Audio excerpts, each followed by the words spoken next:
নমস্কাৰ সকলোকে স্বাগতম জনাইছো মই শংকৰ দলে আৰু আপোনালোকৰ বাবে খুবেই ভাল এটা খবৰ লৈ আহিছো বহুতে ইম্পৰ্টেন্ট আপডেট এই আপডেটটো হ'ল এসএসসি জিডিত যিসকল ক্যান্ডিডেটে এপ্লাই কৰিছিলে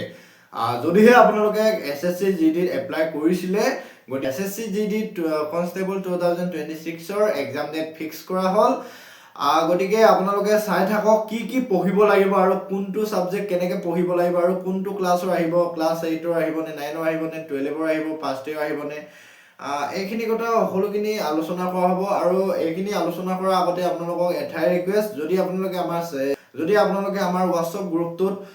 জয়েন কৰা নাই আপোনালোকে জয়েন কৰিব পাৰে তাতে আমাৰ গোটেইখিনি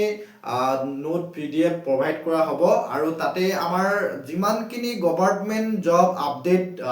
আহিব লাগে তাতে আহি যায় আমাৰ যেটো এক্সাম এই এক্সামটো হৈছে CBT হয় অৰ্থাৎ কম্পিউটাৰ বেস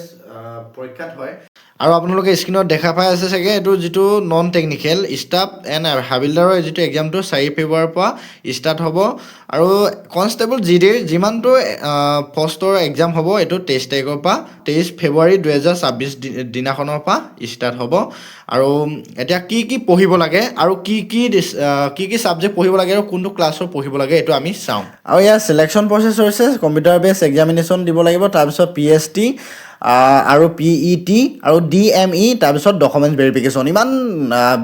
বেলেগ প্ৰসেছটো ইমান চাব নালাগে জাস্ট ফাৰ্স্ট কোটা এক্সামটো পাস কৰিব লাগে এক্সামটো পাস কৰিলে মানে চাকৰিটো পাই গলি এটো মনত ৰাখিব চাকৰিটো পাই গলি কাৰণ তেনেকে বেলেগকে তেনেকে ফিজিক্যাল ৰানিং সাইনিংত ইমান মাৰ্ক নাথাকে তাত জাস্ট মানে কোৱালিফাই কৰিব লাগে ইমান মাৰ্ক নাথাকে তাত ইনক্লুড নকৰেগে ডিপেন্ড কৰে তোমাৰ এক্সামটো বাকি এক্সামটো কম্পিউটাৰ বেসত হয় এটো আপোনালোকে গম পালে ইতিমধ্যে আৰু ভ্যাকেন্সি আছিল কিমান 25487 আৰু ইয়াতে কোৱেশ্চন মাল্টিপল চইচ কোৱেশ্চনত আহিব 80 কোৱেশ্চন আহিব আৰু টোটাল মাৰ্ক 160 আৰু টাইমটো দিয়া হ'ব 60 মিনিট আৰু এক্সামটো CBE এটো গম পালে ইতিমধ্যে আৰু এক্সাম লেভেল কোৱেশ্চন যেটো exam level of question means কোৱেশ্চনটো কোনটো লেভেলত আহিব ক্লাছ 10 টো চালে হ'ব ক্লাছ 10 ৰ চালে হ'ব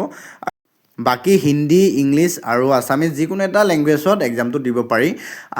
আৰু সাবজেক্ট জেনাৰেল ইন্টেলিজেন্স এণ্ড ৰিজনিংৰ পৰা 20টা কোৱেশ্চন আহিব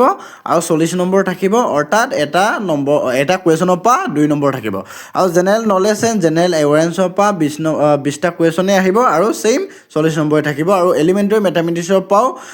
সেম আৰু ইংলিশ মানে এটো গ্ৰামাৰ আহিব ইয়াত আৰু ইয়াতে 20 নম্বৰে থাকিব আৰু 40 নম্বৰ থাকিব আৰু 20টা কোৱেশ্চন আহিব টোটাল মাৰ্ক 160 আৰু টোটাল কোৱেশ্চন 80